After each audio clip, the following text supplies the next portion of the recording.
अस्सलाम वालेकुम दोस्तों, welcome back to our channel find Urdu. Happy belated birthday.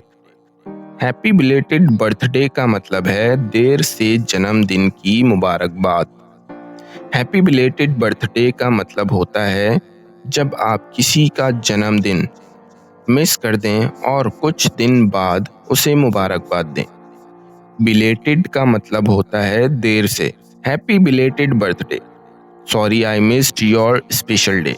देर से जन्मदिन मुबारक, माफ़ कीजिए कि मैं आपका ख़ास दिन भूल गया।